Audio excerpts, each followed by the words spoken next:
Welcome. So thank you all very much for coming out to this SEAS event, Conflict and Cancel Culture on the Left. My name is Marcus. I'm a member of the Board of Directors of SEAS, and I'm here to call us to order and give you a little context as to why we are hosting this. So before I start, we like to have Indigenous Solidarity Statement, a land acknowledgement, but in order to break from the performative nature of these, we've also started to pair them with more of an action statement, a call to action. So we are meeting here on the unceded territory of the Kanien'kehá:ka Nation, but also there is, within the past month especially, it has escalated a campaign by the Mohawk Mothers, which I'm sure many of you in the audience know of, involving the Royal Victoria Hospital in McGill University, which is currently undergoing excavations and renovations, and the Mohawk Mothers group believes, with evidence, that there are victims of the MK Ultra project, which was essentially McGill University in the 50s and 60s, developed what has become the International CIA Torture Handbook by experimenting on people, many of whom were Indigenous. There's 3 different dogs that have confirmed the scent of human remains within the excavated materials with a success percentage of 99.94, but this has not been acted on, and we encourage all of you to sign the petition, get informed. You can Google Mohawk Mothers. There's multiple petitions around, and we encourage action on that.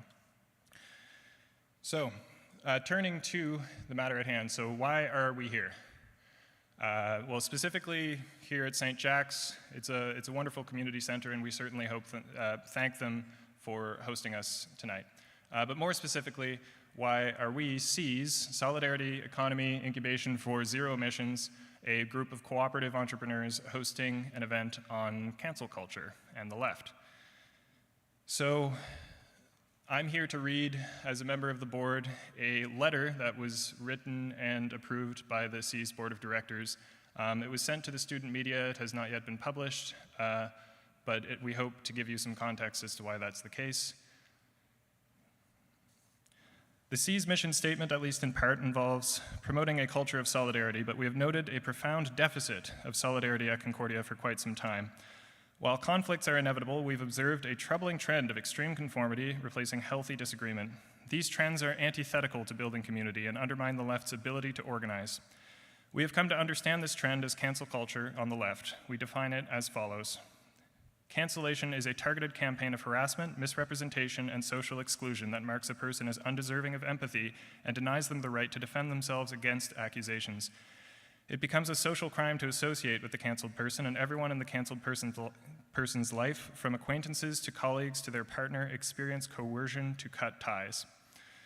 Cancel culture exists in different forms across the political spectrum. Conformity is enforced through frequent cancellations, leading to the erosion of trust and critical thinking, and resulting in increased hypervigilance and self-censorship. On the left, cancel culture acts as an enforcer to uphold adherence to neoliberal social justice orthodoxies and often relies on essentialist or identitarian assumptions. The Concordia student community experiences cancellations on a regular basis. This has led to the painful ostracization of people who have poured their hearts and souls into building this community. The most tragic example in recent memory involves one of our co-founders to whom we devote this event, Benjamin Prunty. Ben was a charismatic leader with a clear and deep sense of compassion who played an outsized role in shaping the Concordia community. Following his time as president of the CSU, he was subject to a vicious smear campaign with no clear or consistent basis that saw him disempowered and eventually ostracized. Having his support removed and experiencing a long-term decline in his mental health, he took his life on November 1st, 2020. SEAS, along with most of the projects that form our network, could not have existed without his dedication, brilliance, and love. Ben's passing left an enormous collection of organizers in mourning. He was known in both French and English communities and by people of all backgrounds, but his story is one of many, both within the Concordia community and beyond. We dream of a campus and of a movement of the left more generally that is vibrant, diverse, supportive, and humanizing. We seek to break the chain of toxicity that has anchored us in a state of permanent distrust and demobilization, while opening discussion for systematically reducing harm. There is no greater challenge to the ravaging forces of colonial capitalism colonial capitalist ecocide than the grassroots power of community organizing. And the stakes, as we all know, have never been higher. And so 3 years and 2 days after his passing, we dedicate this event to the memory of Benjamin Prunty, in the recognition of the many others whose stories remain untold, and in the hopes of reforging a culture of solidarity at Concordia. It is now my pleasure to introduce our moderator for the evening, Jessica Cabana.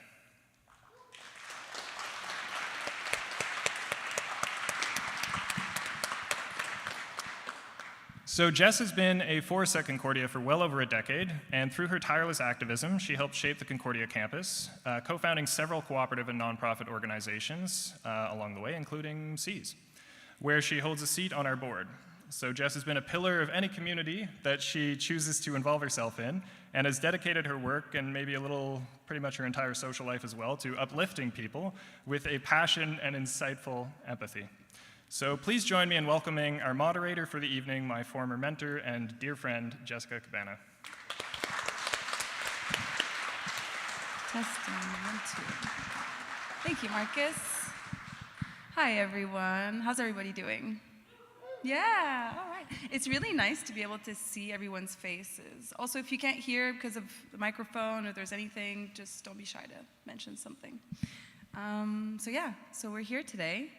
Most of us probably are here because things get personal. We organize, we care about the things that we organize with, and sometimes there are conflicts. Sorry, I'm still adjusting to the mic. I feel like no matter how far I put it, it's still really, is it me?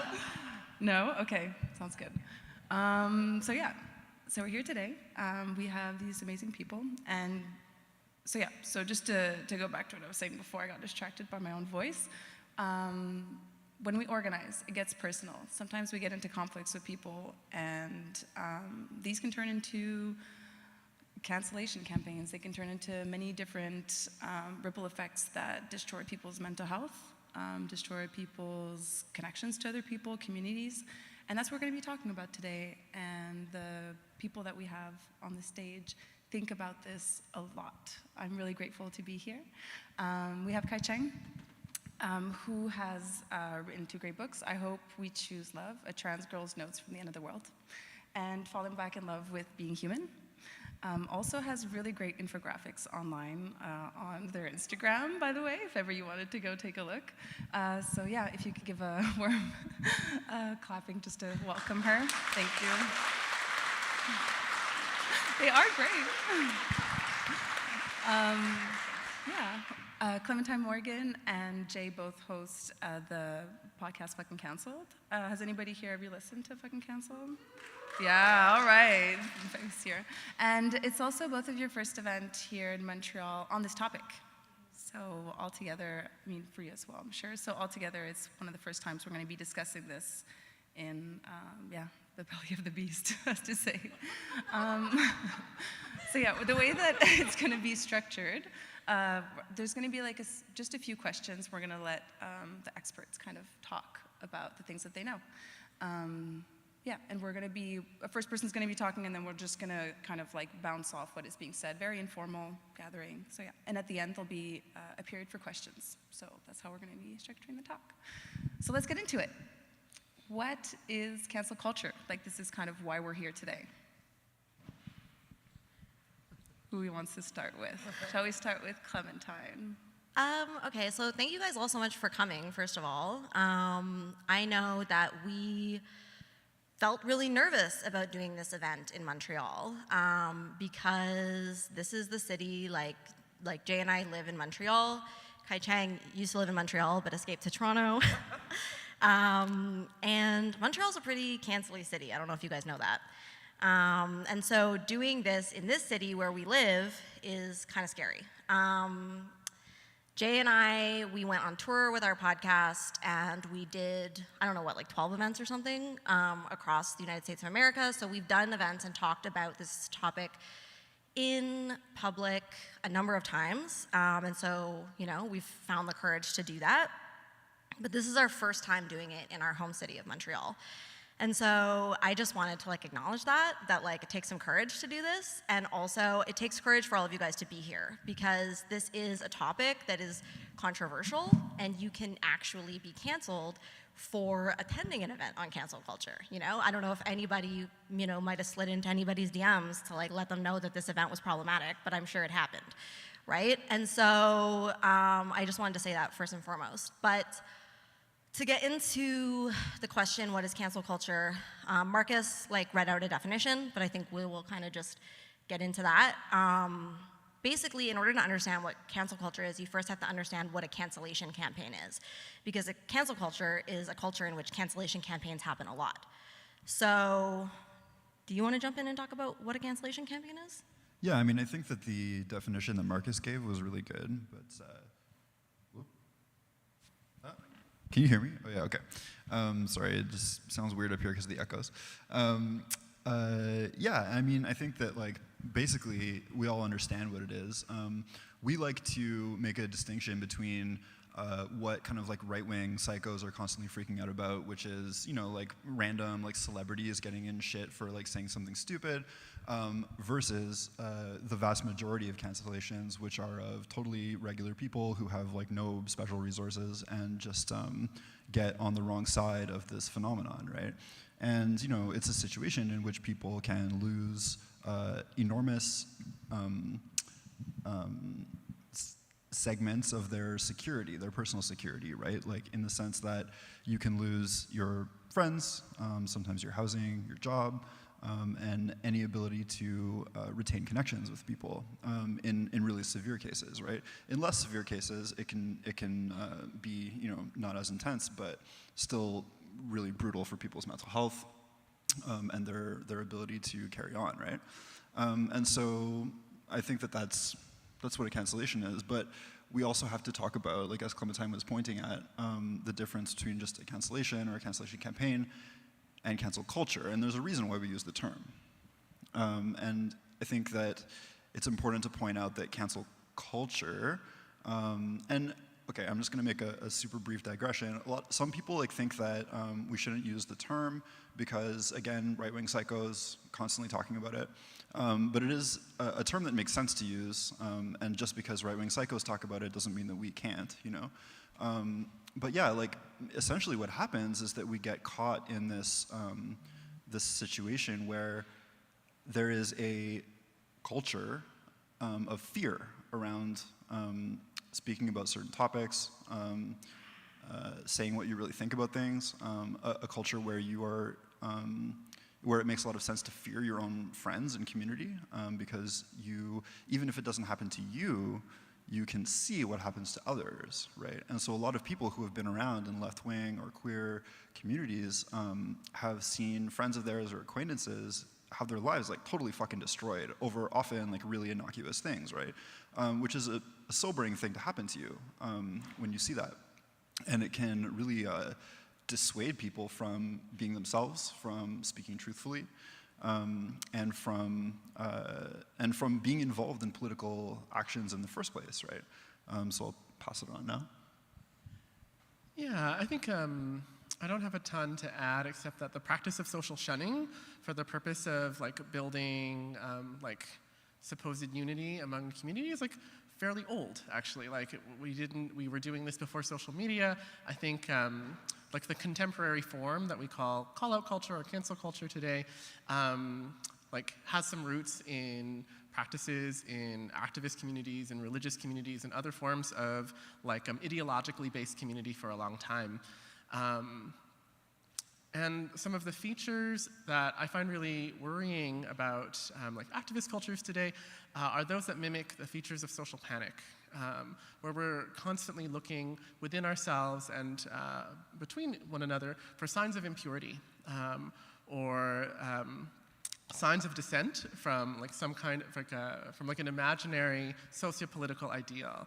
And those signs of dissent are then taken as like a cause for punishment. And there's like a sort of terror that builds that like there is like an imaginary predator lurking among us, like lurking on the edge of the community, lurking at the heart of the community, and that the way to be safe and protect ourselves from that imaginary predator is to expel the predator. And because the predator is imaginary, we're always finding a new one. This dynamic is something that we can see in the homophobic, anti-gay and lesbian culture of the 80s and 90s following the rise of the AIDS crisis. We see it earlier on as well in different forms of racist, violent cultures. The question I think that I really want to pose to communities of activists are to what extent are we willing to sacrifice an actual culture of freedom for the culture of imaginary safety, which is based upon the practice of exiling. One thing I just want to add to the description of cancellation that we were discussing is just that I think it's really important to emphasize that the way that cancellation functions is it makes empathy for the canceled person a social crime. And I really want to highlight that because basically, even in cases where, it goes very, very far and the person is being extremely harassed, they have lost almost all their friends, because you have to understand that when a person is marked as canceled, the harassment does not just go to the canceled person, but it goes to every single person who is associated with that person in any way. So if you are canceled, every friend of yours is going to start getting messages being like, why aren't you holding this person accountable? Why are you friends with this person? And there is a huge social pressure for you to withdraw friendship from your friend, right? Everyone in your life, when you're canceled, is experiencing this kind of social pressure to abandon you and to join in on the harassment campaign. Everyone from your closest friends to strangers on the internet who might follow you on social media, people will be sliding into their DMs being like, I noticed that you follow this person. How problematic. Do you care to defend yourself against that, right? And there will even be situations where people will then start openly harassing people for not abandoning them, right? So people will make posts on the internet and be like, I see that I have 10 followers in common with this person. And they will tag the people who are still following the canceled person and threaten them, right? And so it creates this huge culture of fear where people just don't want to associate with someone who's being canceled, regardless of whether they believe the accusations against them, regardless of whether or not they think that what is happening is wrong, regardless of whether or not they think that it is going too far. And this has very serious material consequences on people's lives, right? People will make fun of the work that we do and say oh, some people said some mean things about you online. That's not what we're talking about. People lose their housing, right? I don't know if you know, but queer people tend to live in a house with 10 other people. When you're canceled, you can get kicked out of that house, right? Because it's a social crime to be friends with you. So it's definitely a social crime to live with you. And so people lose their housing, people lose their jobs. Cancellation campaigns sometimes directly compel people to contact employers, right? And not just that, but now it's on Google. So if you Google the person's name, all of these accusations come up about them. And these accusations have not been verified. There has been no trial, there is no lawyer, there is no right to defend yourself. And many of the accusations are totally false and made up. There's an entire broken telephone game on the internet, right? Where accusations just get passed along by people who have no idea anything about the actual situation, especially if you have some kind of online following. It gets crazy, right? Yeah, and I think it's really worth pointing out that one of the major features of this phenomenon is that it does largely take place or really take off on social media typically, right? And so there are some effects that flow out of this. One is that it tends to be completely decentralized. Sometimes there's a core crew of people who really make it their business to fuck with you or something, right? But very often it can get kind of diffuse just through the internet. And because it's the internet and people are not speaking face to face and there's no way to verify anything or whatever, there will be allegations or accusations or claims about people that can start morphing, right? And there's a way in which this works that makes it so that, if I say that you suck and you're really annoying and I don't like you, that's not very juicy, who cares? But if I say something juicy about you, that you're, you routinely target like queer people because you hate them or something, then that is much more likely to get amplified and passed on because it's juicy, right? And that process will repeat because, again, this doesn't take place just once, it takes place like in an ongoing way. And as a result of that process, like very often within a couple of years, the claims that are being made about someone will change into something like unrecognizable because people pass on the juicy shit and don't pass on like, judicious, like well thought out like arguments or claims, right? And so that's one of the effects of all of this happening on social media. Yeah. No, go ahead. Yeah, something I wanted to add to that, like, I think a reason that happens is we live in like a culture with a deficit of empathy.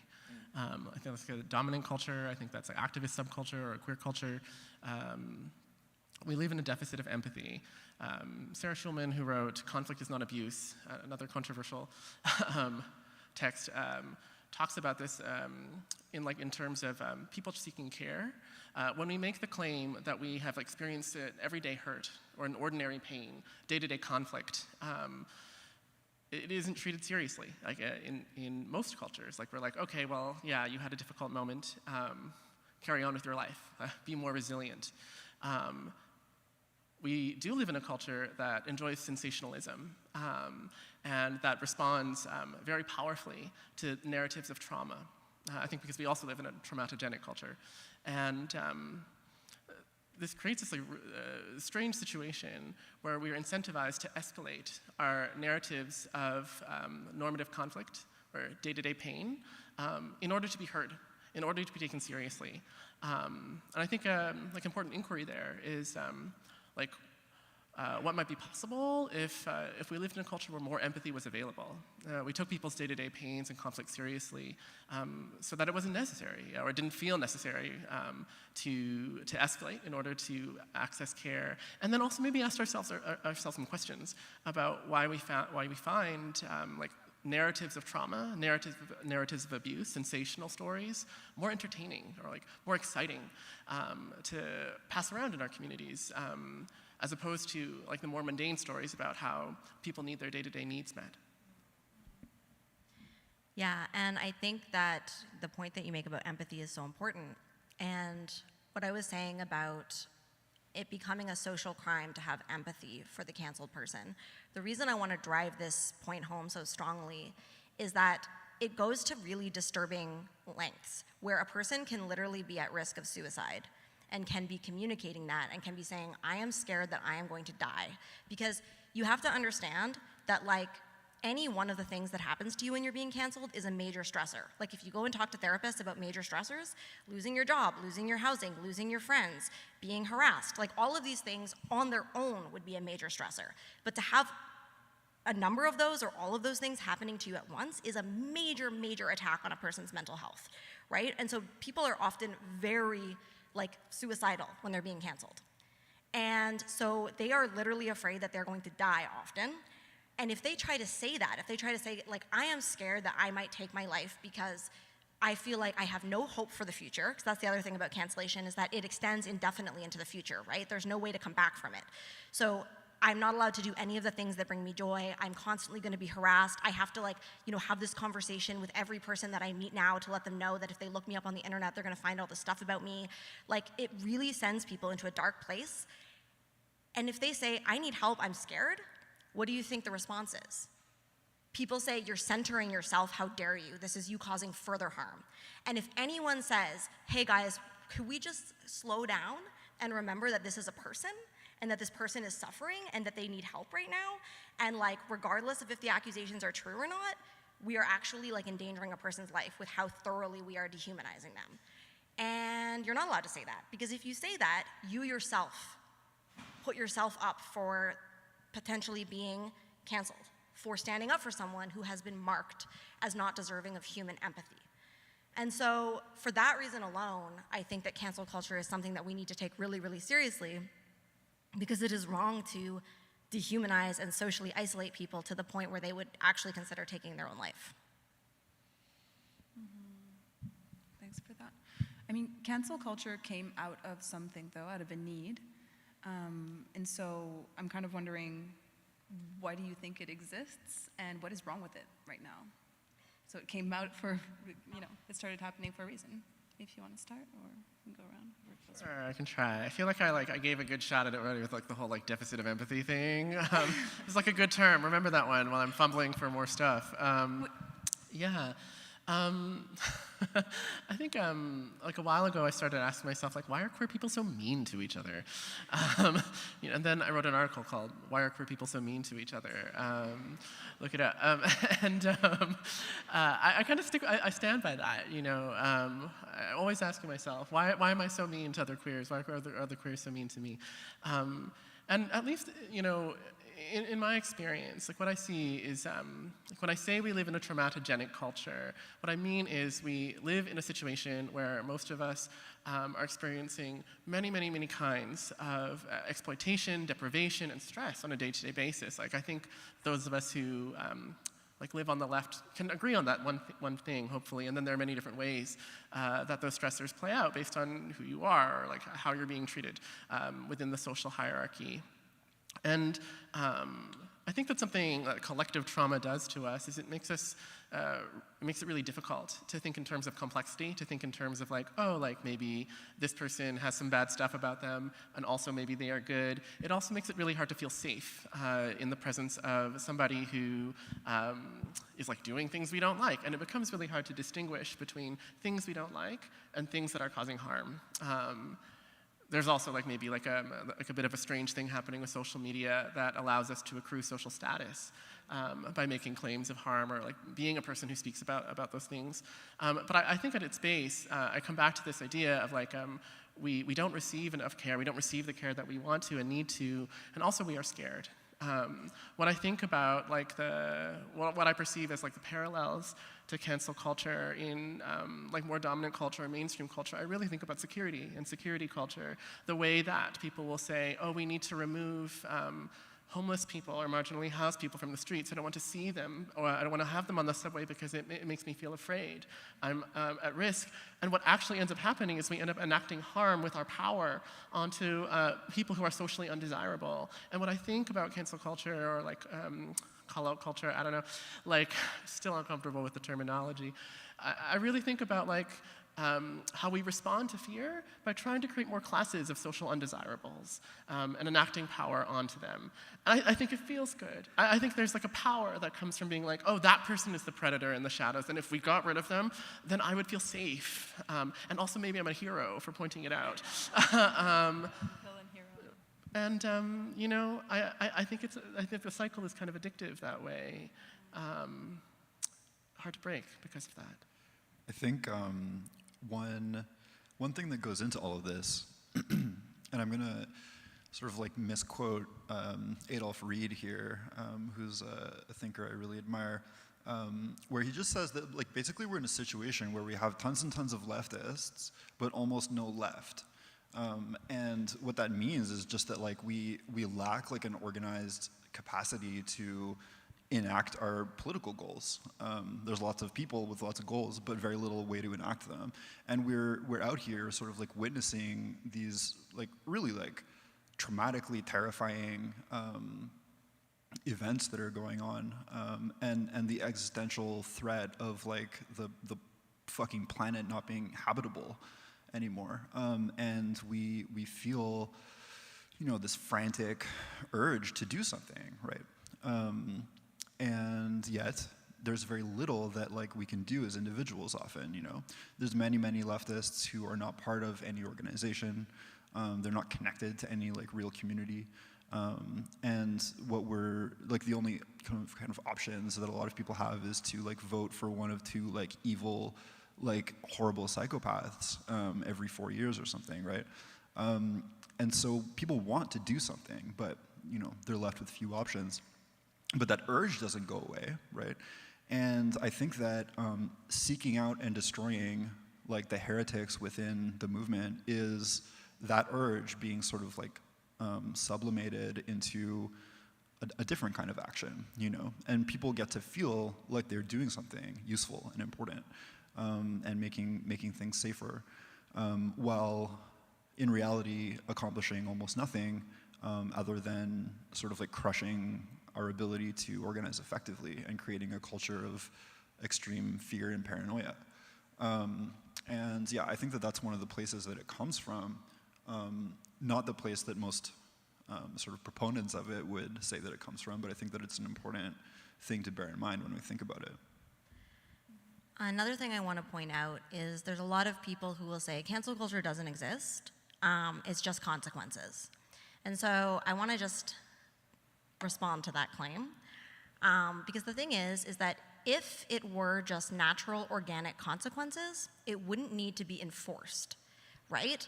So it's true. If I'm friends with someone and that person treats me badly, I absolutely have the right to no longer want to be their friend. You know, of course, I think we should try to work through conflicts, but sometimes we do need to end relationships, and there's nothing wrong with that. If you decide that you don't want to be friends with someone, you're free to not want to be friends with them. That would be like a natural consequence. My friend like insults me or just keeps being really rude to me all the time, and I say, you know, I don't really like being your friend because you keep being rude to me all the time. And so I end the relationship. That would be a natural consequence. But that is not the same thing as me then going through my now ex-friend's social media and contacting every single person who is also that person's friend and telling them that they also have to end the relationship, right? That would be me using coercion to attempt to make everybody else have the same boundary that I have. And so that is the difference, because if it were just a natural withdrawal of support, we wouldn't need cancel culture. We wouldn't need to be harassing and frightening people into withdrawing support because they would just do it anyway. And so that's a thing that I think that people miss when talking about this. And I think, like, relating to what Jay was saying, it's part of this idea that, like, we have turned ourselves into, like, brands. And so we feel like a person is like a brand, and we're, like, boycotting the brand, right?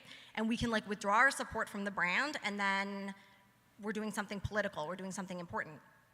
But that's actually a person, and the person needs to have friends, because we're social animals who need to have friends.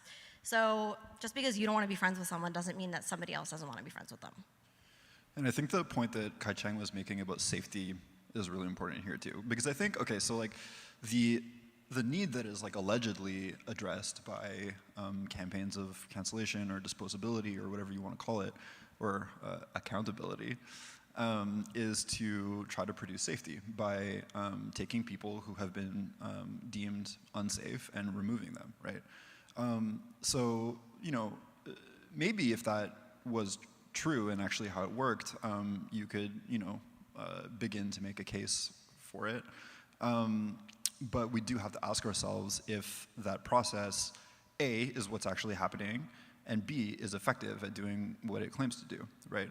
So, like, well, I'll ask you guys, like, do you think that that is what's happening, and do you think that it's making people safer? Oh, you're looking at me, okay. You know, as we were speaking, I like noticed myself like really digging deep, right? Like, if I take like a compassionate view on like where these social dynamics come from and like what the worst case scenarios are, I think about an experience I had recently actually, like where oh God, how to put this in like an anonymous way? Okay, I was dating a dude and he treated me in a really bad way. Raise your hand if that's happened to you before. Okay, yeah, raise your hand if you've done that before. Okay, whatever. Cancel. Out.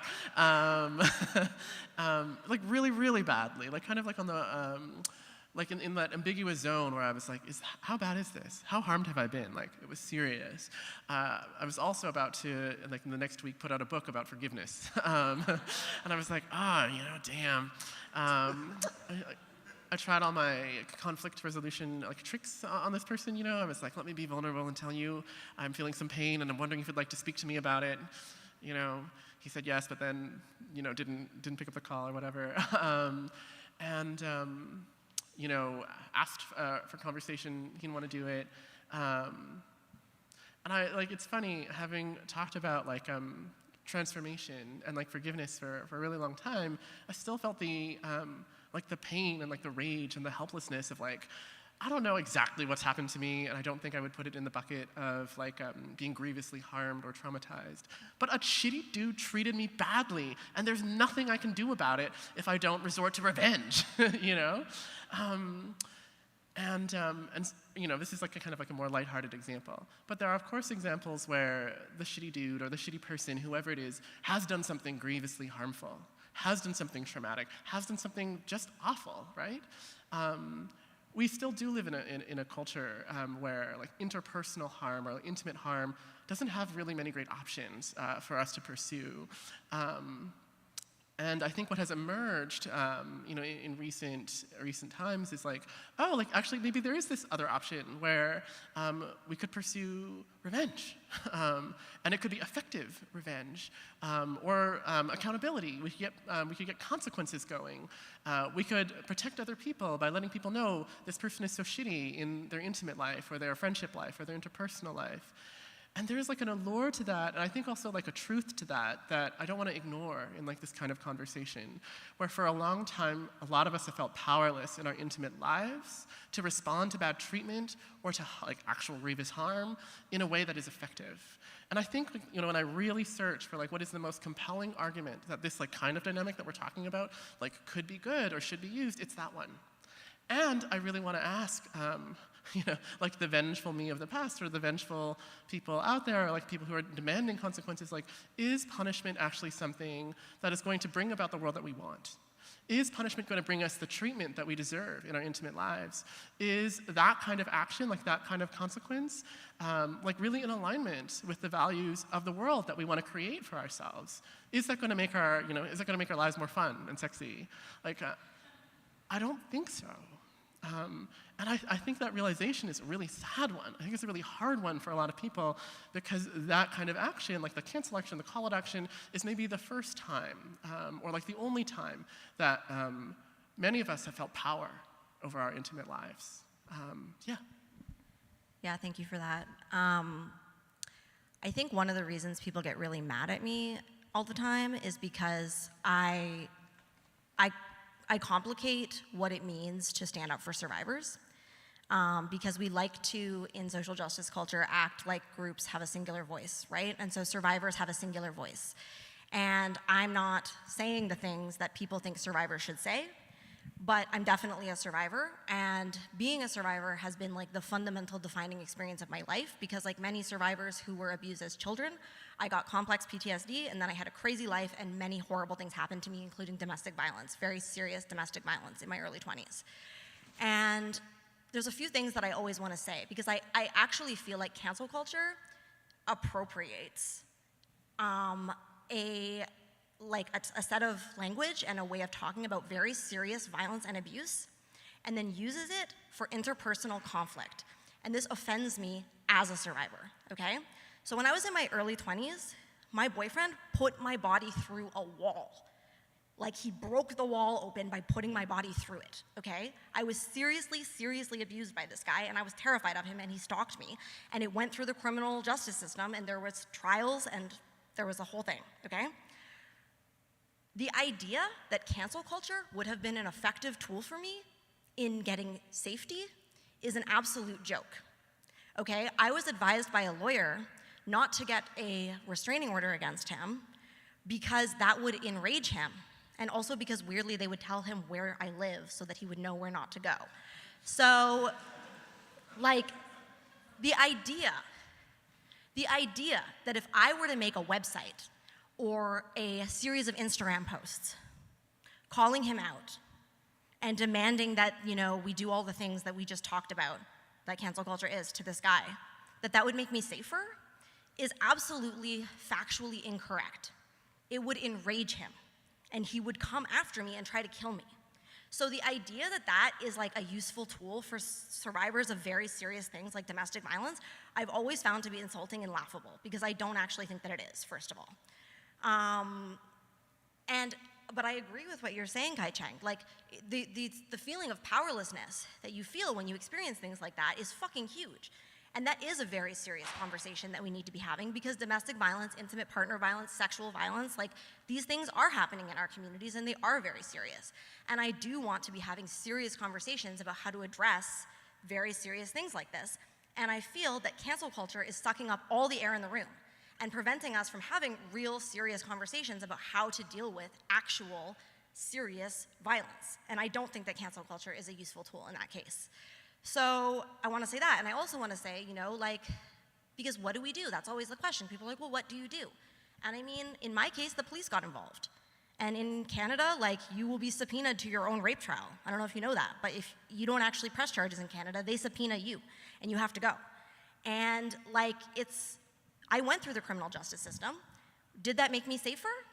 No, because, the criminal justice system is not the same as cancel culture, but it also is a very fucking dehumanizing, traumatizing thing.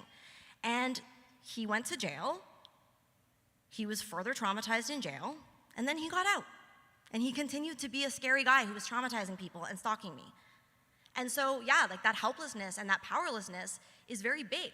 And we do need to talk about how do we protect each other? How do we keep ourselves safe? How do we intervene on violence? How do we transform the conditions that actually led my ex-partner to be that violent? Because he's a survivor too. And so, part of what cancel culture does, it has a similar logic to jails. Because it's we'll just put them over there, right? And there's this mythology with both cancel culture and jails that you can get rid of the problem by getting rid of the person. But unless you kill the person or you lock them in solitary confinement, both of which are wrong, unless you do one or either of those things, that person will continue to be around other people. Because when you put people in jail, there's other people in jail, okay? And they're traumatizing each other because they're all super traumatized and now they've been locked in jail together, right? So it doesn't get rid of the problem, it doesn't solve the problem, it puts them all in jail and they traumatize each other more. And with cancel culture, okay, say we want to make a safe community, so we drive this person out of the community. Where are they gonna go? Somewhere else. They're gonna go somewhere else. Yeah, I think it's also worth pointing out, okay, so people have this idea that most people who are canceled are, scary guys, a drummer in a metal band or some shit like this, who did something really bad and then refused accountability and then, you have to make everybody safe. In reality, I mean, like Clementine was saying, we did 14 events through the US, and all these people would come to our events to hear us talk and to talk with us and stuff. And, very high proportion of brutally canceled people, right? And they were all they're all these 21-year-old queer non-binary kids, right? It's because that's the kind of community that this tends to happen in most brutally, right? And keeping that in mind, we also have to remember this other thing, which is that within the culture that we're talking about, these campaigns get started on the basis of just allegations, right? With obviously there's no need to prove anything, and there's no way to defend yourself even if there was. And here's the thing, anyone can say anything about anyone at any time, So bearing that in mind, we have to remember that people now have a tool to control and punish other people very easily if they are mad, And if you believe that there is, a class of people who are called abusers who will stop at nothing to control and punish people that they're angry at, then you have to remember that this phenomenon that we've allowed to grow among us can be used very fucking easily to abuse people, right? How could it not be? Why would it not be? And so, yeah, I mean, it's just another thing to point out when we're talking about whether or not this makes anyone safer, to have a system by which people can be dehumanized and traumatized with absolutely no process and no need for anyone to prove anything, right? It's fucking worrisome. So I'll just leave it there. Sounds good. I did appreciate how there was the connection between the judicial system, how it works, and how it's we're trying to build this alternative for it. And it's going to be a process, want it or not. And I think when we're bringing back to creating safer spaces, creating places with more empathy, I think these are the words and the intentions that we want behind whatever we're trying to build. And yeah, I just wanted to voice that. And I think that in a way it's more systemic when it looks at people that have caused harm, like that have experienced trauma and had harm caused to them are often the ones that will do it again. And so it just like kind of breaks the cycle. So I wanted to like pinpoint the thing that I feel like all three of you had mentioned. So it's, yeah, it's really pertinent. I guess now that we've discussed a bit more what cancel culture is and why it exists, the last is kind of like two questions, because like in our discussions, I feel like we touched on two things. One of them was, why does it matter to you and what can we do instead? And I feel like you mentioned a bit why it matters to you in different ways, but if there's anything you want to add, and then what are things that we can do instead of cancel culture to create safe spaces, to, yeah, make sure that people can heal. And, yeah.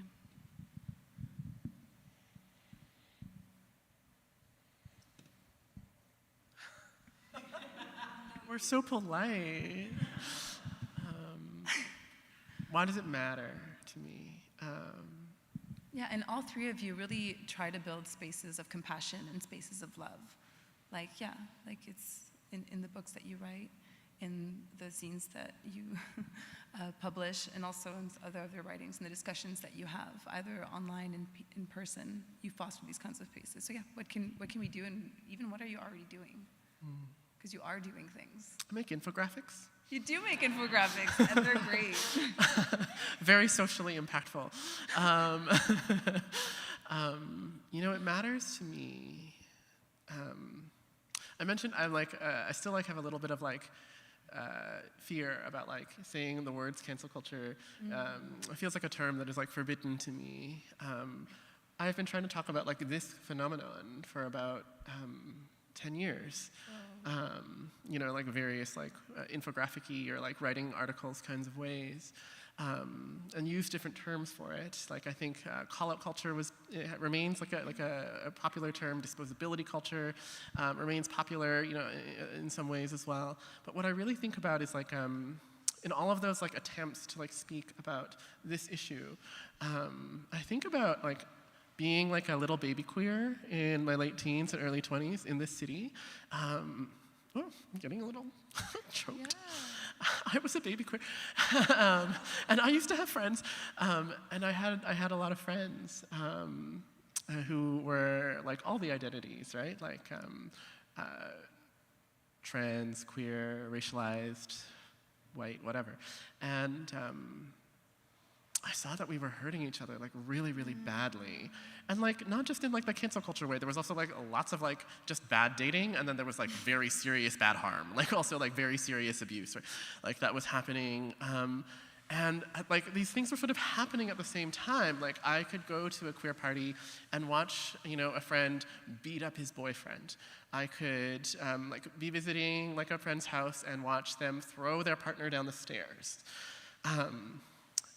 And like we would be surrounded by like queer social justice people, and no one would do anything. And that was mysterious to me, but I could explain it with like, you know, feminist theory or whatever. I'd be like, okay, well, you know, this is rape culture or whatever, abuse culture. But then also at the same time, in these same communities, the same places, people would be talking all about the importance of accountability and how important it was to not like let this particular individual rent a room in a house anywhere in the city because they were so dangerous. And I was like, how is this happening? It's driving me insane. Like watching this, like the violence happen, and then watching the punishment happen, and they're not seeming to be connected in any kind of way.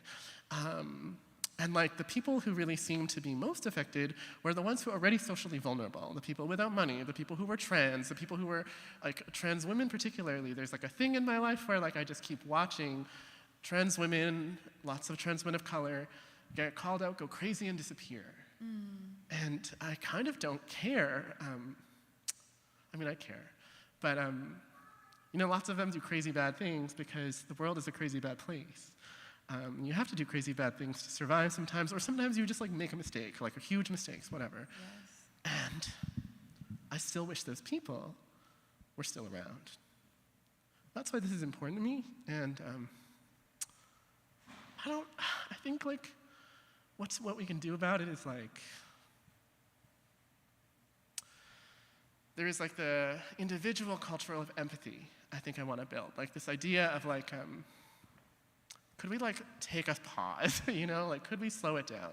Like really ask ourselves the question, like, what is it going to create the world that I want to live in? The world I want to live in is a world where we can like really hold the people who have been fucked up and are doing fucked up things because of that. What's going to create that?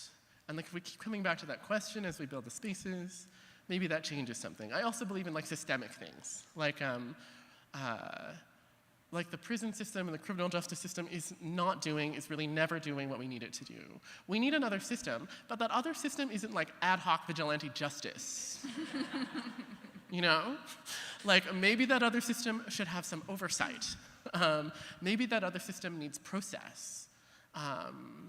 So, you know, this is kind of like the beginning of a thing. Like, what like in the perfect world, what does the process look like? Who is the overseer? What happens when somebody like receives an accusation and disagrees with it? What if two people have committed harm to one another at the same time? Like, actually, these are not impossible questions to answer. We treat them like they're impossible. They're not. Like, you could build a process for that. Like, the big question I think about doing that is like, how do we decenter punishment and vengeance, the idea that harm will make us safe in trying to do that? Okay, yeah, that's me. Yeah, I think, I don't know, for me, like, you know, why do I care about this? Like, obviously there's a personal component, you know, because it's happened to me, but I mean, also I think, Clementine and I talk about this all the time, that we're in solidarity with fucking sketchy people. And I mean, for me, that comes out of like two places. One is being in AA for 10 years and watching fucking really sketchy people like get better and turn their lives around and like start to be like a lot more responsible and a lot more able to take care of themselves and others, right? Another is working in a homeless shelters for years, which is like what I do as my day job. And you know, I'm helping people who have done all kinds of terrible, crazy shit because they're fucking like all fucked up, you know, and like are trying to survive in a world that is like constantly brutalizing them, right?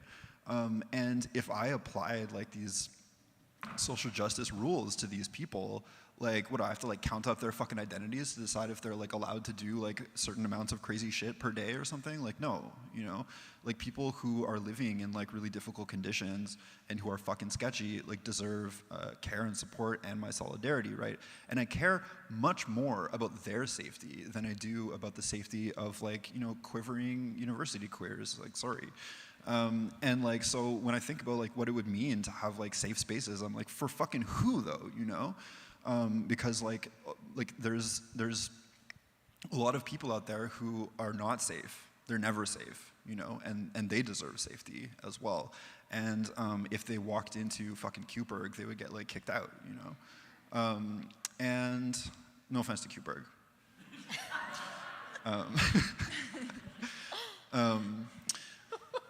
But yeah, so I don't know. I think like this is like a major thing for me is like when I look at like my, you know, I go to work, I work at a homeless shelter, deal with like really intense shit all day, then maybe I go to like an AA meeting and hear about like more intense shit, and then I like go on the internet and see people just like freaking out about like, you know, political disagreements or like somebody like broke up with their partner or something, and I'm just like, I don't fucking care, you know? And as for like what to do about it, I mean, what to do about like trying to create safety and trying to, you know, create better spaces for us all to exist in. I mean, I think that if it was a simple question, we would have done it already, you know? But in general, I do really like to try to point to like actionable policy, right? Because honestly, like so many of these things are so big, they're so systemic, you know, that like we can't deal with it by sort of like pointing at random people and being like, you can't sit with us, you know? Like we have to be thinking about like, what produces violence? You know, is it that like some people are just like ontologically evil? Like, no, I mean, maybe there's like a small percentage of the population that are like sociopaths or something, right? But I'm not really talking about that. Like, I'm talking about the fact that there's like people have stories behind them, you know? Like people live through things that create them, that make them who they are, right? And those things don't just come out of a fucking vacuum. They're produced by like social conditions, right? This is like really, really basic like a really, really basic Marxist understanding of the world, but like people are produced by the world that we live in. And so if we want to produce better people, we have to produce a better world. Like that's what we have to do first, you know? And a better world is not just one where we sort of like go around and police everyone, right? Like, because we're trying that and it's not fucking working. Like the cops aren't making anybody particularly safer, you know? A better world is one in which the conditions that produce violence have been eliminated, you know? And in particular, I'm talking about, you know, severe poverty, the kinds of trauma that come out of, you know, growing up in like a foster system that completely fails people, having like no resources, having like no help, having like a social state that is like that's been like gutted by neoliberals for the past like 50 years. All of these things are things that we can work on, right? And we'll do a lot more to produce safety than, like in the long run and like big picture, than going after individuals, you know? And it's not a satisfying answer, because it's very boring and slow and doesn't produce vengeance, you know? But if you want to ask like how we make the world safer for people, like I'm like, eliminate poverty, number one, you know? Yeah. So for me, I think I care about this topic for two main reasons. The first is that I care about human beings, point blank, and I believe that every single person deserves to have everything that they need to survive, and that includes social connection and belonging. And I believe that that is a fundamental human right, and all people deserve it. And so anything that is about trying to socially isolate people and drive them out of community and makes it a social crime to be their friend is not something that I can get behind. I don't know if you guys know this, but I myself am canceled. So I have personal experience with this topic, and I know how fucking bad it is. And also, due to the fact of being a canceled person who openly talks about this, canceled people talk to me all the time. And they tell me about what is happening to them, and they tell me about their suffering, and they tell me about how nobody fucking cares, and how they feel so fucking alone. And I have compassion for them. I care about their humanity. I don't want them to suffer. I want them to have what they need. I want us all to have what we need.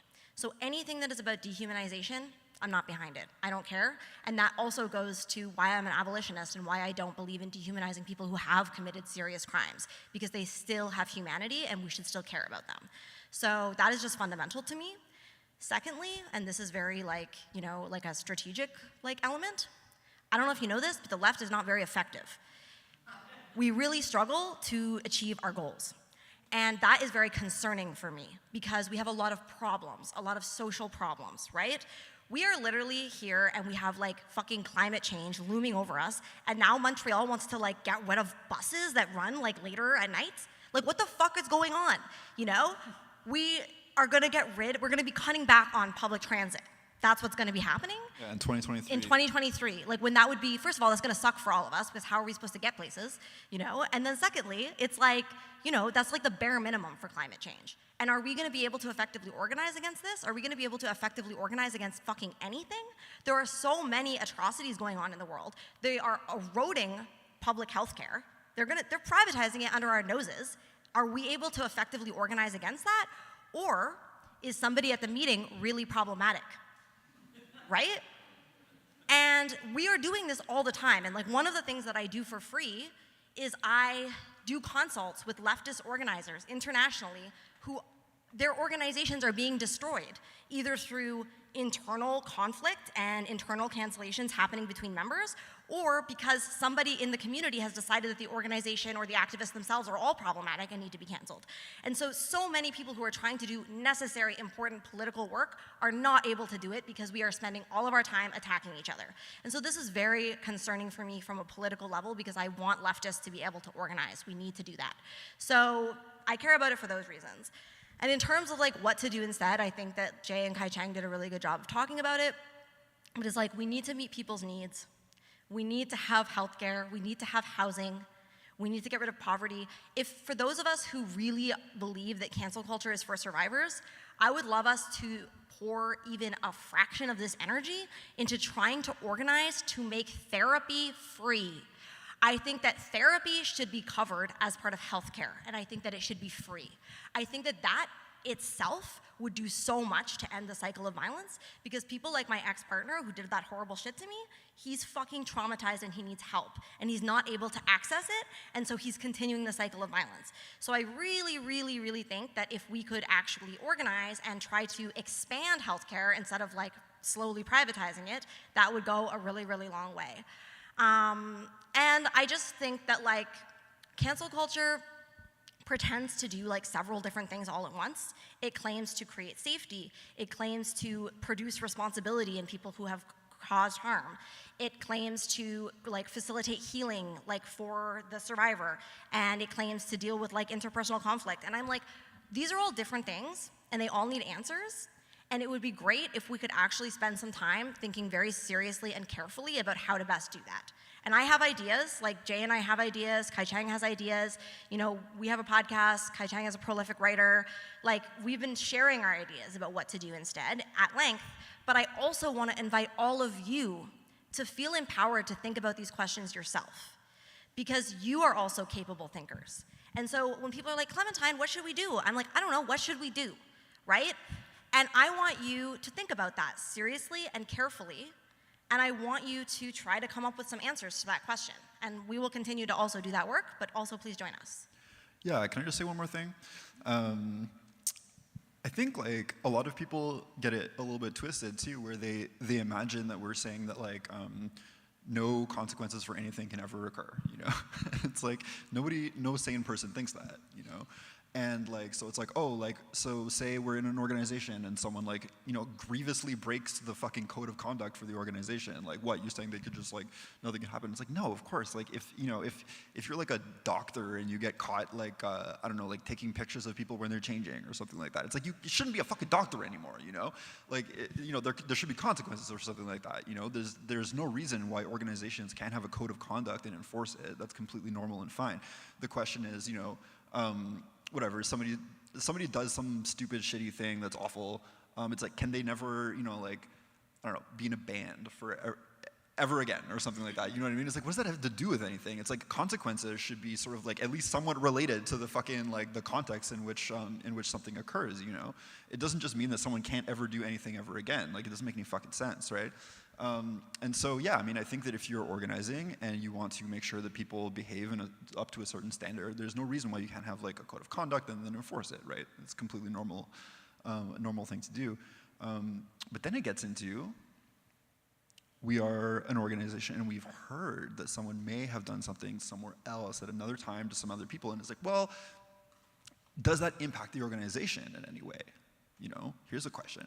And like, I don't know, I think about AA all the time as an example of this, you know? It's like, and we've used this example a bunch of times, like, on the podcast and stuff, but like, at AA, there's a treasurer of the meeting, you know, and they're responsible for the money because you have to pay rent for the places where you have meetings. Actually, I used to go to AA meetings for years downstairs in the basement here.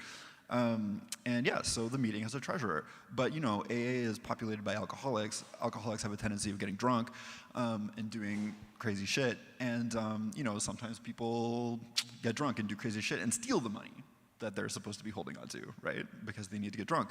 And the question is, like, what should be done with that person? Well, maybe they shouldn't be a treasurer anymore.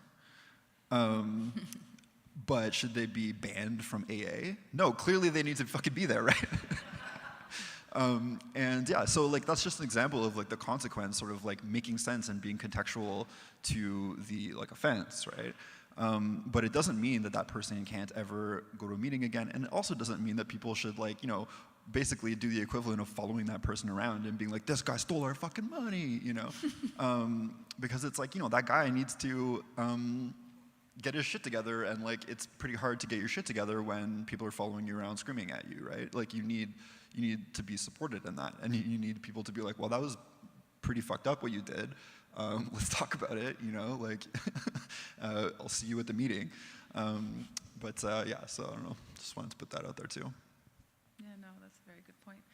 There's often something when it comes to cancel culture in general, like I feel like I've been close to people that this has happened to, and without that fear of it almost happening to you, that some people fear even like, you know, you're about to write something online. You had brought up that example at some point in a discussion another time, like people feel it when you're about to write something on Facebook. You're like, oh, I'm not going to. You know, it's gonna get too intense. And like, I'm wondering, like, how can people really understand some of its effect or how intense it is? Like, we're all active kind of participants in it while it's happening. Like, oh, have you heard that it all kind of happens that way? Or it used to be, and now it's like, okay, I understand it because I feel like it's happened. Some people understand it with personal experiences. Others have fears that it might happen, but it's like, I'm not sure how to make people realize like that there is something awful about it without putting them in a fearful situation. Like, I'm not sure how this message can go through without digging heels, you know? Yeah. If you have any solutions, this wasn't part of a question added, but it's things that we had discussed a bit that I feel like I don't know how to reach people like in that way, to open the discussion, because then there's also the fear of being alienated as well because of my opinions. Just like I think part of the problem is that canceled people are not allowed to speak about what has happened to them. And so because of this, we don't actually know how bad it is. Because it's like, there's this constant refrain that cancel culture isn't really real. And we all know that it's like very controversial to talk about it. And so whenever it comes up, it's like pretty easily shut down. And canceled people, you know, they're being dehumanized. And so they're not really allowed to speak about their experience. And anytime they try to, people just attack them for it. And they're like, you're causing further harm by speaking about this, right? And so because of this, the stories of canceled people do not reach a wide audience. And people don't actually know or believe how bad it is. But I do think that people, if you are in leftist world, you might have a slight low-grade paranoia or fear that is following you around when you're witnessing this type of thing. And I believe that that is true because of how quickly people will jump ship when someone's being canceled. Because they're basically like, I don't want this to happen to me, so I'm just gonna like keep a safe distance, right?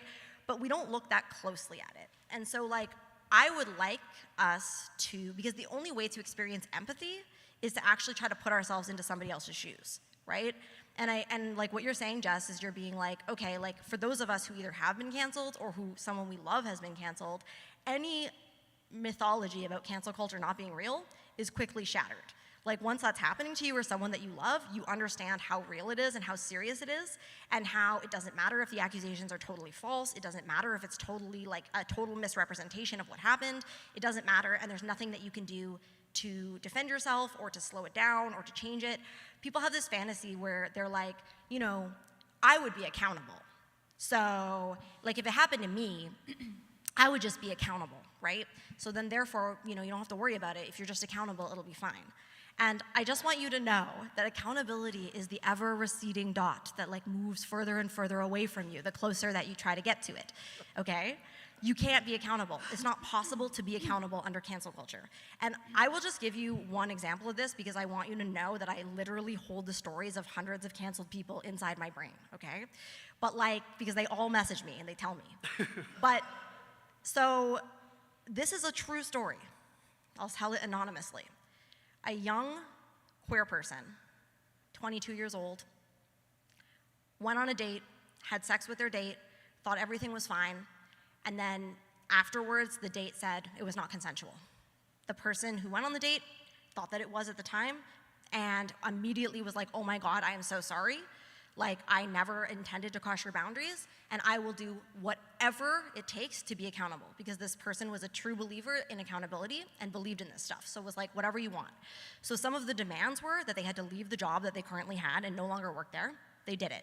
They left the entire industry that they were working in. They could no longer go to any of the events that their accuser went to. They said fine, they didn't go to any of the events. They laid low, they continued on with their life. A few years passed. They started a TikTok. They're like 22, that's what 22-year-olds do. And their TikTok really blew up because they're charismatic, and it was like they made funny videos. So their TikTok got very popular. And so once that happened, people were like, hey, this is like a person who has caused harm, who is now getting attention on the internet. This is not right. And so there was a demand that they publicly hold themselves accountable. What that meant was that they needed to take part in a public Instagram Live accountability process in which they had to admit to the harm that they had caused on camera, live. This was watched by 100,000 people, okay? This 22-year-old on camera, I watched it. This 22-year-old was like, I am very sorry, I have breached consent, and I am very sorry. And the person interviewing them was like, say it, you're a rapist, say it. And the person said, I'm a rapist. This person is also black. This was in the summer of 2020 when we were all having our awakening around police violence and racism.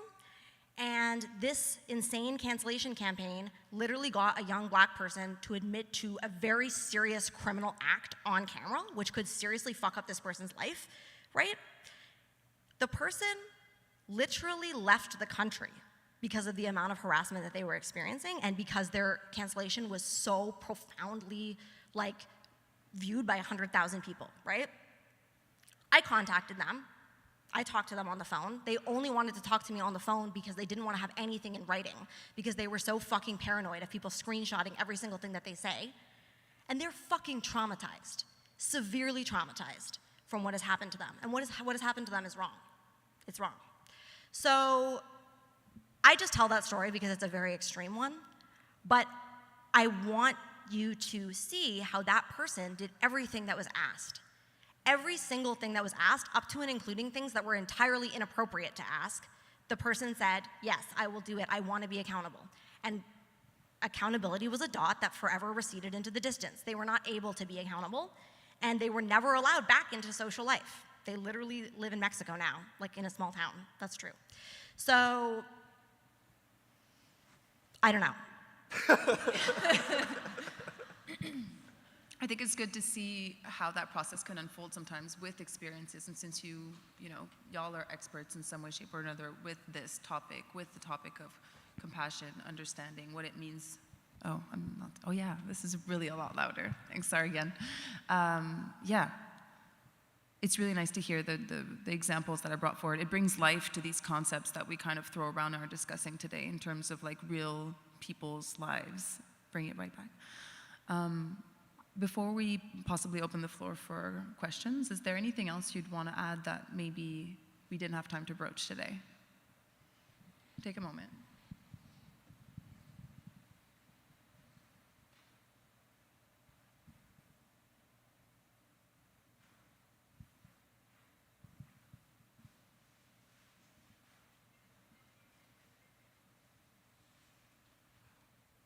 I wanted to maybe ask how you guys felt about doing this event and what it brought up for you in the lead up.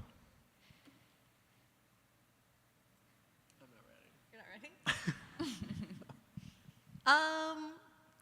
Well, it's scary. It's actually very frightening to talk about these things. I sometimes think that people think that I just have no fear at all, but I do have fear, and I'm very frightened a lot of the time. When we were on tour and we did, like however many events across the United States talking about this, like every single time we were super fucking anxious that something was gonna go down, right? Something terrible was gonna happen, or people were gonna scream at us, or like, who knows, right? And fortunately, not too much happened, but at our Portland event, Obviously. yes,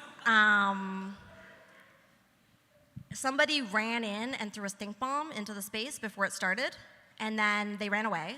So we were like, okay, we're gonna do the event, and it was like very well attended, and there was a lot of great discussion, and Little old church ladies came in and cleaned the church that we were doing the event in. yeah, so it's absolutely terrible, but it was actually, it's Portland, so it was like our best attended event of the entire tour, because it's like Portland's a very cancel city, so there was like tons of people there, lots of queer canceled people. And then we had a great time, and then we went back to my car to find my tires slashed and shit poured all over my car, right? So these people literally, like, drove around, because I actually parked my car several blocks away from the venue, because I was like, this is Portland, people are gonna fuck with my car. But I have Quebec plates, and people knew that I was on tour, and they drove around looking for Quebec plates, slashed my tires, and poured literal shit on my car, okay?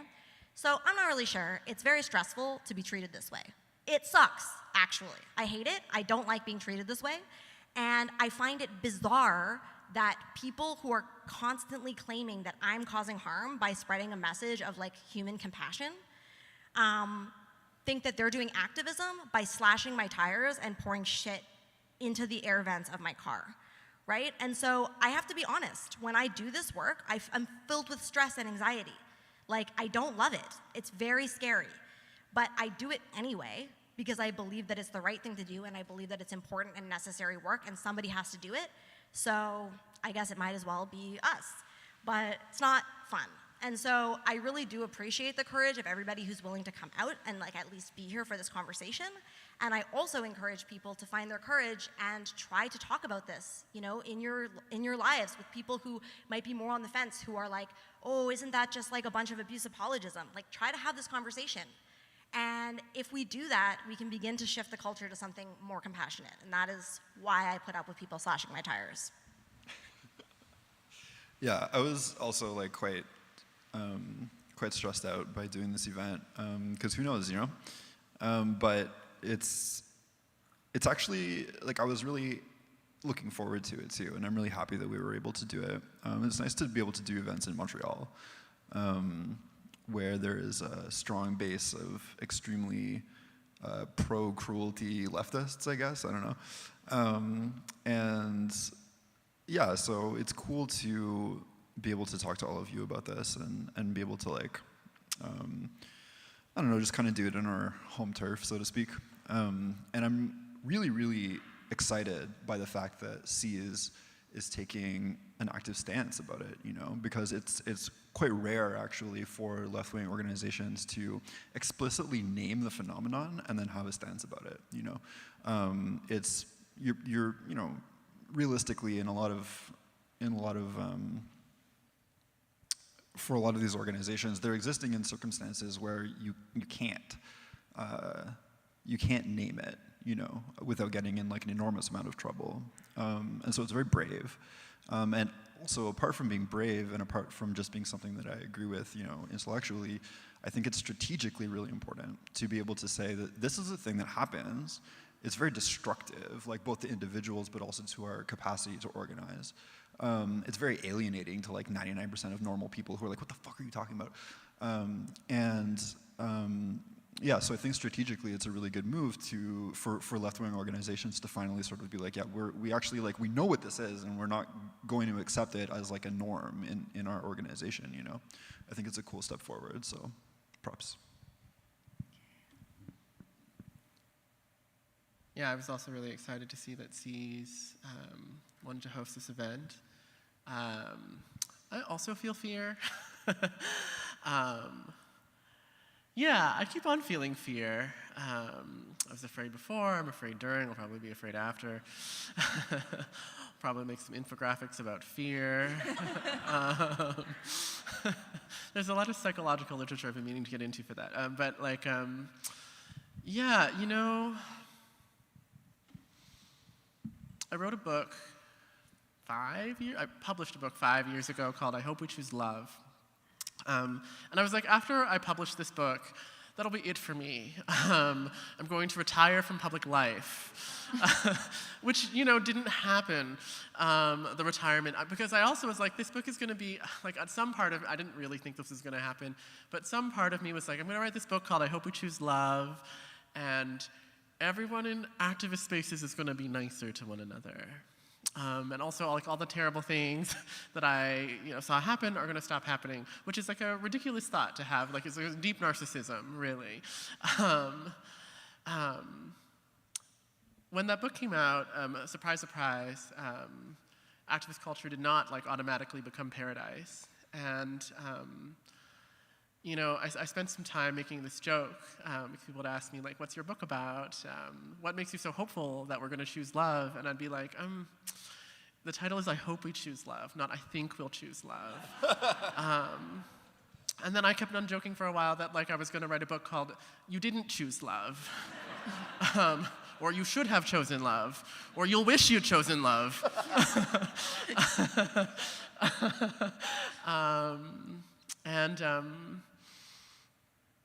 You know, all of those jokes are like kind of like about like this like deep despair that I feel a lot about like the world that we live in,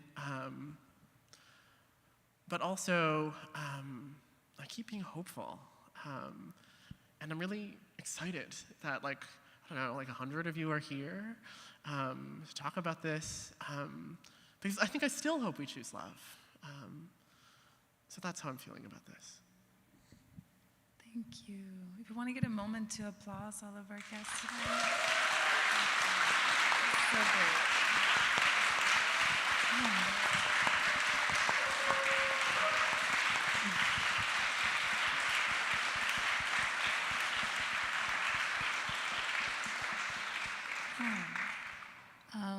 So we have maybe a bit of time for questions, so we'll open the floor.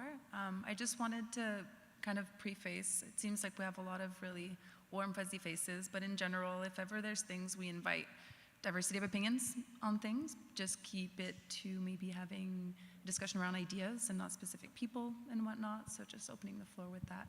Can I also just ask that people actually ask questions Yeah, and not just go make on. statements about what they think?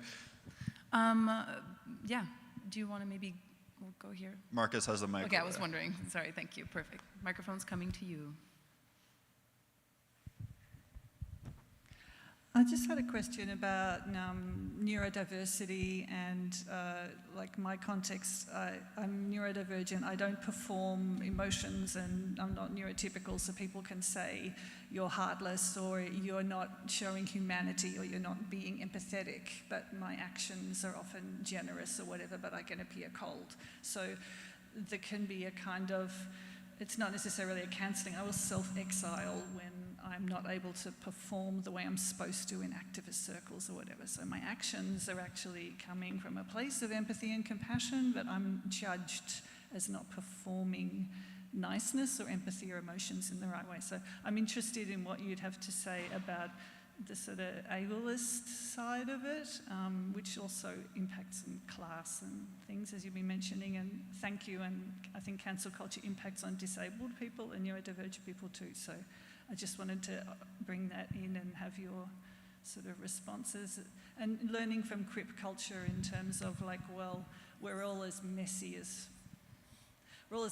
fuck. We're all just we all hurt each other. We all mess things up. Some of us have trouble with intimacy and some of us don't perform the way we're supposed to. And how does that fit in with ways of building new things? So just an invitation to respond to that.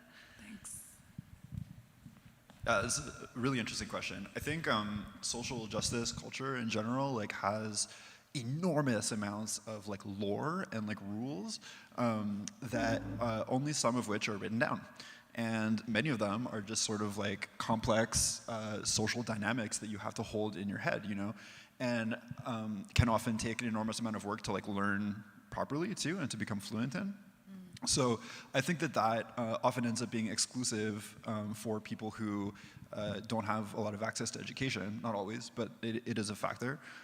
Or I could say that it's much easier for people who are highly educated to start learning all of these complex rules and stuff, but also for people who are neurodivergent and struggle with trying to interpret sort of implicit social cues and stuff like that. It can be absolutely mind-bending to try to figure out why you're getting in trouble or someone's getting in trouble when you're I don't know, I checked the rules and it seems like they followed the rules or whatever, and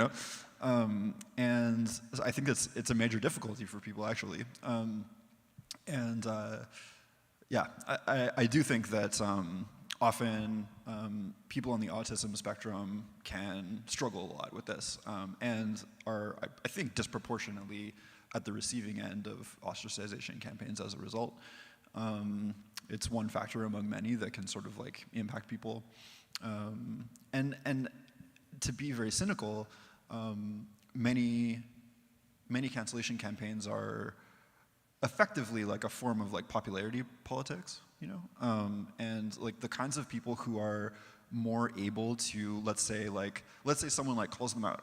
Some people are able to kind of turn it around, do a reverse Uno fucking call out, and that's a strategy that people use. And one of the things that is most likely to let you get away with that is having a ton of social capital, right? That's the truth, and it can be very difficult for some people to accumulate that kind of social capital, right? So that's what I have to say about that. Yeah, I really agree. I think that sometimes there is like a very strange conflation in activist subcultures of etiquette with safety, which is like, to me, like a symptom of like a very bourgeois way of thinking. And there's this like, the kind of idea is that if we don't perform etiquette, then we are unsafe to be around. And ability to like catch an etiquette, like to understand an etiquette immediately and then perform it with like skillfulness is like an ability-based thing. It's like a neural like ability-based thing. So I think it's really important. I also am thinking about when I was first starting training as a social worker, I spent a lot of time working in group homes for adults who were disabled or adults with disabilities. These are adults who had like high level of like visible neurodiversity, like folks with like high level cognitive impairment, folks who are very, very visibly autistic. And my sense actually is like folks who are visibly disabled in that way and many other ways as well have been like canceled before cancel culture existed. Because of like the behaviors or like the body expressions that are read as unsafe by the dominant culture, like somebody who is speaking very loudly on the subway to people that other folks can't see. That is considered unsafe, even though it's not. Like, actually, that in itself is not unsafe. Somebody stimming in public is considered unsafe. It's also not unsafe. And so, you know, I think this is like an old thing, and I appreciate what you're saying about like disability culture, like holding an awareness of this, because I think there's something so important here about like acknowledging that people who are behaving in ways that are unfamiliar to us, that are uncomfortable for us to watch, or like don't jive with our idea of like what is like the proper way to be around other people, does not mean that they are unsafe necessarily. Great. Were there other questions? There's a hand there and then here. Over here, there's a striped shirt, a person with a striped shirt.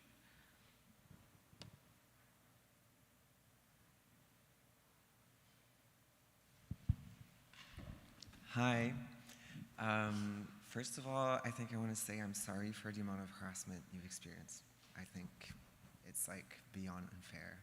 And yeah, I'm really sorry for these things to happen. And yeah, also Kai Cheng, as a transsexual, I think a lot of what you said today spoke to me in great ways. And I need all of the eccentric, mentally ill transsexuals to stick around because we need each other. That being said, I think, so the book you wrote is called I Hope We Chose Love, and the podcast is called Fucking Cancelled. I find that there's a difference in the language that's being used in both of these work. I do find that the podcast, or the language around Clementine and Jay's work, I do find it to be polarizing and provocative and inflammatory. And I find that it actually defeats the purpose of building solidarity. And I find a dissonance between the message and the way it's being said. And so, Kai Cheng, you also spoke about your process after the publishing of your book and all the new titles you would like to give to it. So, to me, I found the combination. I see the relationship between both of the work, but I also see like a dissonance in the way it's been delivered. So I think, Kai Cheng, on your end, I was wondering if could we move towards? Oh yes. Yes, I was wondering if there's an evolution in like how your approach to the matter, and I guess Clementine and Jay, I was wondering if you have any comments to make. Like, obviously, I just want to hear your perspective on this. Yeah. So I don't know if you know this about me, but I say the word fuck a lot. So I have a zine series that's called Fucking Magic. I have a book that's called I almost said I Hope We Choose Love. Plagiarizing. Sorry, Kai Cheng. You Can't Own the Fucking Stars. And so basically, when Jay and I were making the podcast and we were deciding what to call it, we were like, should we call it Fucking Cancelled, or would that be like way too on the nose, because I have fuck in the title of like a significant amount of my work. So part of it was that it was a joke, but also there is a long history in queer culture of people reclaiming language that has been used against them, that has been used as a slur to dehumanize them. So as a queer person, you know, queer, we just use that word now. Queer used to be a slur. And there were queer people who wanted to reclaim that, and there were other people who were gay who didn't want to use that word because it was divisive, because they felt like it was inflammatory and divisive to use language like queer because they wanted to make their appearance more normal, and they wanted to assure people that they could be included in regular society. And then there were others who were like, actually, I am a fucking queer, and I want to use that language because what people have been saying about me, what they have been attacking in me, is something that I love about myself. And so in a similar way, I do claim being fucking canceled, because to be canceled is to be thoroughly dehumanized. And so I do want to use the word, and it's a word that you're not allowed to use. People constantly say that cancel culture doesn't exist. And so how do you talk about your experience when people say that what is happening to you doesn't exist? It can't happen, right? Because there's no word for it. Canceled is the word. That's the word that has come organically out of social justice culture. First it was called call-out culture, and then people got more serious about it, and they started calling it cancel culture. And it's actually an accurate term, because you're not supposed to be able to cancel a human being. You're only supposed to be able to cancel like a subscription. But cancellation is dehumanizing. It erases people's right to empathy, and it denies them their humanity. And so that is why it is possible to cancel a human being, because you're dehumanizing them. And so it's very important for me to use the language of cancel culture, despite the fact that people find it to be inflammatory, or despite the fact that people find it to be divisive, because it is the accurate term. And I say fucking canceled because it's an important part of my approach to politics to speak in a natural, normal way, which includes swearing a lot, which includes being, I don't know, it's just who I am. I swear, I'm a punk, I don't know. And so, yeah, fucking canceled. And I don't know if you've actually listened to the podcast, but if you listen to the podcast, we are incredibly and intentionally empathetic and compassionate to cancelers. We work very hard all the time to remind people that the goal of our work is not to turn cancelers into a new enemy, and it is not to dehumanize cancelers. And in fact, there's this thing called the dirtbag left, which is basically like a bunch of socialists who started being kind of critical of social justice culture. And it's cool, the work that they were doing was cool. But the thing is that they're not from inside this culture, and so they can only critique it from the outside. Jay and I are from inside the culture. We are queer people, and we are from the heart of social justice culture, and so a huge purpose of our podcast is actually to talk to people inside the culture, specifically queer people and other activist-y types, and to help them with the process of thinking through these things. So it's true, the title is probably shocking for people and causes them a bit of dissonance, and then we invite them to sit with that and to actually listen to what we are saying, which is a message of compassion. Yeah, I'm definitely not going to apologize for using fuck in the title of something. I think that, as Clementine said, we try to be very judicious, careful, and calm in the way that we speak about these topics. I think that sometimes just clearly naming something for what it is can be seen as inflammatory by people who are really invested in it. But I would say that that's their problem, you know. And in terms of, the content that we try to put out, especially if you listen to the podcast, we try really, really hard to just be very clear, calm, and collected about it, We're not trying to start shit with anybody, we're just trying to talk about something that's happening.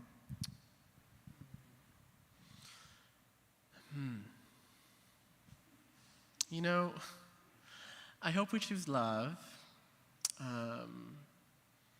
I think is emblematic of my public persona and the person I try to be in the world. I love the practice of doing love, which I think of as refusing to dehumanize and getting very, very close to the humanity of people who are really different from me, have really different perspectives. there are a lot of skills, there are a lot of values, a lot of principles that go into that, and I also don't do it very well a lot of the time. Like, your public persona and my actual life are sometimes different. Shocking. But I think there have been many gifts that have come with that practice. And no, I don't think I have changed from that. Like, I also put out a book recently, it was called Falling Back in Love with Being Human. It's on brand for me. But really, I am very curious about this practice of like leaning into the truths of people I disagree with.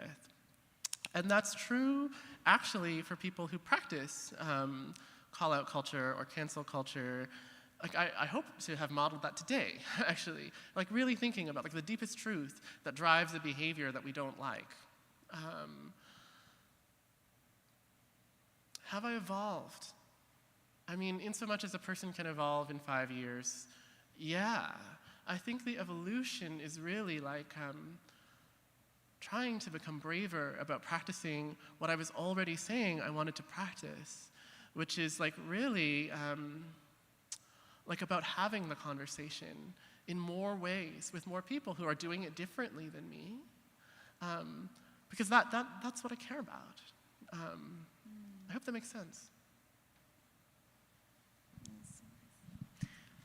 We'll have time for one more question. You had your hand up already. So there's someone with a green sweater right here. Yeah. Or maybe we can just take both questions quickly and answer both. Do you think that's possible? I'll be fast. Just first, a quick thanks. As somebody who was really entrenched in these cancel-y spaces in social justice culture here, to see people speaking about this, and especially an English university organization putting their name on an event like this, like that gives me so much hope. So just wanted to say that. But also the question, what advice would you give to somebody who is being canceled? We'll just there was one more question here, because that'll be the last ones at the same time. Right here in the front, you had your hand up. Just as the last other hand I saw, and then that'll be all. We'll stay around. I guess it's kind of in the same place, but so I'm an educator, like a teacher, and I don't know if y'all heard recently, but there was like a teacher in Quebec recently that was canceled for coming out as non-binary. It was a whole thing. Their job was threatened. Basically, it kind of feels like, specifically in such a cancel-y province, like you guys talked about, and such a transphobic province in general, it feels like sometimes you're fighting an uphill battle. You have all of these ideas, you want to like be the change and all of that, but the risk that comes with it is so high. It's your job, your career, your community. So it's just also, what advice do you have for canceled people? Yeah, but also, what advice do you have for how to build a solid community and a sense of like people who are going to back you up when you live in a society that does not back you up? Like, the administration did not back that person up. They don't back me up when I want to teach the students a specific thing that's not, like, especially with all the protests around queer people and stuff. So it's just, yeah, advice around building a community that will help you through things like that as well, and make it feel like you're not fighting that battle by yourself. Yeah, it's actually complimenting question, because it looks at kind of both sides. Yeah. Well, my first advice to canceled people is do not make a statement. That's my first advice. There's a lot of pressure when you're being canceled to immediately go online and make a statement. This is just practical advice. I'm speaking to the canceled people or the soon-to-be canceled people in the room. So basically, there's this thing when you really believe that, like, all I have to do is be accountable, it's gonna be okay if I just be accountable. There's this huge pressure on people in real time to make a statement. And often people will make statements in which they take responsibility for things that they aren't actually responsible for. And then that comes back to haunt them later because they've now said it, right? The other thing is that there can be a situation in which you're being canceled, but you also know that you did do something wrong, right? And so people in that case will be like, okay, well, I did something wrong, I do want to be responsible. So my knowledge about being responsible when you've done something wrong comes out of the 12 steps. And in the 12 steps, we do this whole thing where we look at our behavior, we look at our part, we take a lot of time to think about it, to talk about it with someone we trust, we figure out why it is that we did what we did, like what is the surrounding like context of that behavior. We change the behavior in a consistent and ongoing way, and then we make direct amends to people wherever possible. At no point in this do we publish on the internet the worst things that we've ever done, okay? I do not advise it. I think that it's not the business of the internet, your own personal process of becoming responsible. So even if you did do something that you regret, I think that you have the right to privacy in the process of working through that with a therapist, maybe a sponsor, and then making amends to the people that you hurt. If you did not do the things that you were accused of, do not say that you did. It's not a good idea, and people will often do that because they hope that it's gonna go away, but it is actually gonna make it worse. So that's just like some practical advice, because people always feel like they should make a statement and just don't make a statement. Secondly, it's like your mental health is probably totally fucked when that's happening. So it's like a harm reduction situation of like, you need to get as much support as you possibly can. You should get off social media. You should like possibly change your password and have your friend have the password so that you're not looking at it. And you should surround yourself with whoever's left who's actually trustworthy in your life. If you don't have a therapist already, get a therapist. Talk to the therapist immediately about cancel culture to make sure that they actually are competent in being able to help you with this process and aren't gonna like weirdly like victim blame you for what's happening to you. And you know, we actually have a couple zines here for sale, and one of them is called Surviving Cancellation, which is basically just about the process of surviving cancellation. But like one of the most important aspects of it is you need to focus on what is in your control and not obsess over things that are not in your control. Because canceled people will spend so much time in their head trying to be like, how can I control this? How can I stop this? How can I make this not be happening? And the thing is that you don't have control over the fact that it's happening, but what you do have control over is like taking care of yourself and trying to surround yourself with people who love you and, you know, finding other people. And if you aren't canceled yet, you can do a great service to yourself by building community now with people who reject cancel culture, so that when your day comes, you already have friends who are not going to abandon you. And so I really advise that. Like, I honestly am kind of in the school of thought of like pre-cancel yourself. Because if you do that, if you actually just come out and say, I reject cancel culture, I am not into dehumanizing people, then yeah, the canceling people in your life are gonna start getting mad at you and canceling you, but you're gonna find other people who share the same values as you, and you're gonna build strong, trustworthy friendships that will actually stick by you if you do get canceled.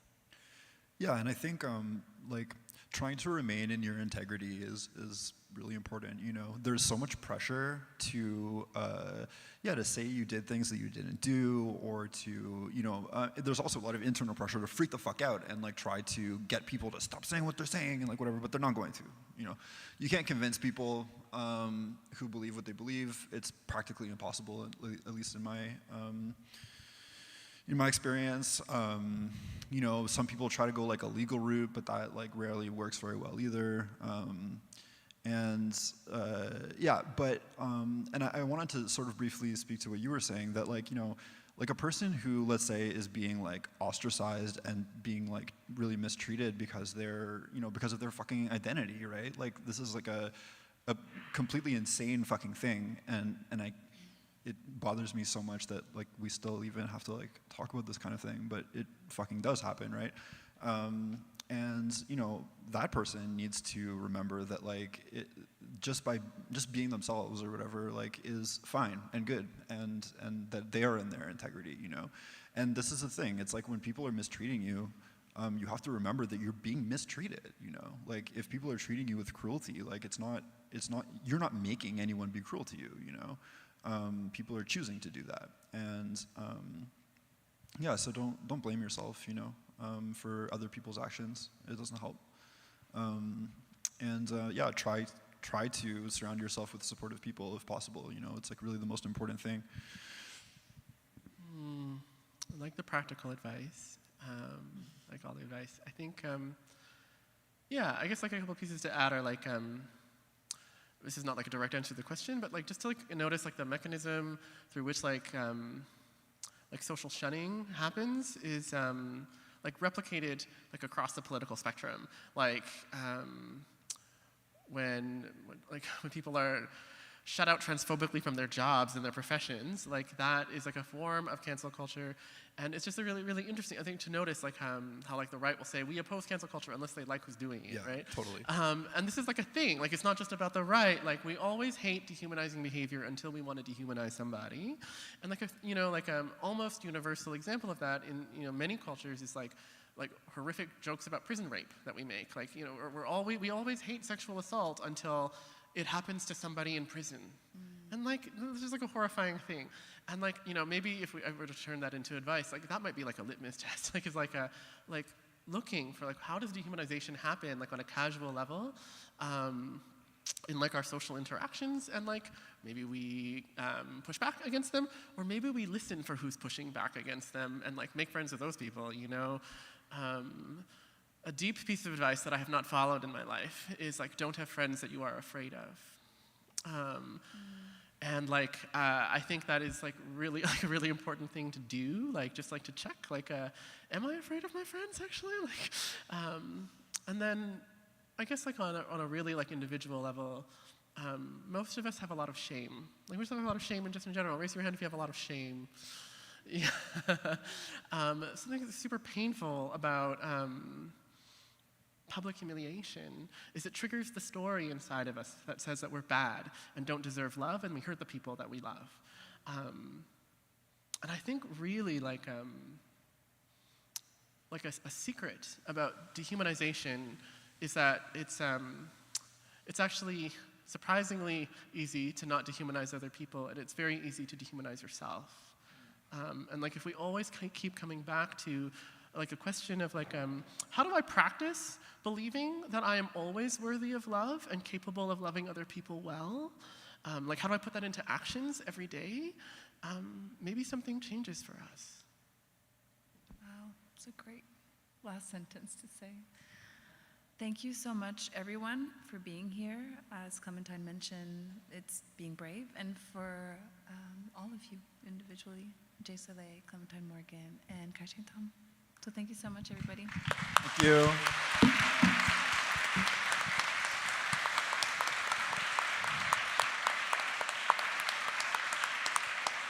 The room is going to stay open. Logistical question. The room is staying open for a little bit. Yeah? So the room is staying open for a little bit if y'all want to stay around, talk a little bit to some of the people around here. Sounds good. Oh no. Oh yeah. There we go. We have some zines and stickers over there if you want to buy them. I recently lost my job, so. Pity party. Let's do it. No, it's good literature too. It's okay.